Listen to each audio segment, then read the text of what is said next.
Assalamu alaikum warahmatullahi wabarakatuh. Yan uwa barka ku da haka bar kun lokaci. A yau muna dauke da wani sabon fim mai suna da alƙawali. Alƙawali ne wannan fim wanda algaita ta fassara ta sake shi a ranar Lahadi wannan ta wuce insha Allah.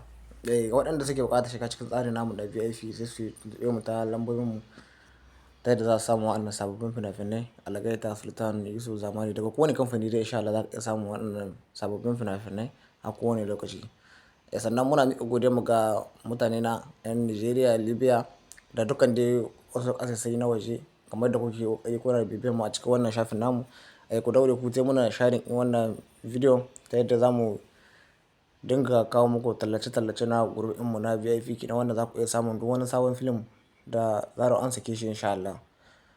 Sai ku daure ku zai muna sharing ɗin wannan bidiyon group insha Allah ta yadda za mu iya samun ƙwarin gwiwa ta yadda za mu zama muku talla fina-finai. Ko wane irin film kake nema insha Allah idan ka shiga cikin group ɗin mu na VIP za ka iya samun wannan sabon film. Da zarar ka shiga ciki insha Allah za ka iya samun ko wane irin film kake nema insha Allah za ka iya ganin shi a cikin group namu na VIP. A cikin group ɗin mu ne kaɗai za ka iya samun duk wani sabon film da kake nema. Dukkan fina-finai da sun ka wuce a baya idan ka shiga ciki za ka iske su insha Allah. Kar ku manta ku yi mana subscribe da alamar ƙararrawa da zarar mun ɗora shirye-shiryen mu za ku gansu a kai insha Allah. Duk wanda insha Allah na mutum yana neman ƙarin bayani zai ɗauki lamba ta mu ta WhatsApp ko ta Telegram wadda zai iya tuntuɓar mu sai mu mai ƙarin bayani ta yadda zai samu waɗannan sababbin fina-finai.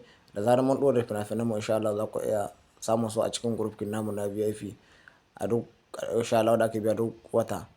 Kenan duk wanda ke buƙata a mashi rijista a cikin group ɗin mu sai ya ɗauki lambar mu ya tuntuɓe mu sai mu sa shi a cikin group insha Allah. Kar ku manta ku yi mana subscribe da alamar ƙararrawa da zarar mun ɗora shirye-shiryen mu za ku same su a kai insha Allah. A wannan group ɗin mu ne yake na wanda za ku iya samun duk wani sabon film da kuke nema insha Allah. Mun gode ga duk wanda ke buƙata sai ya tuntuɓe mu.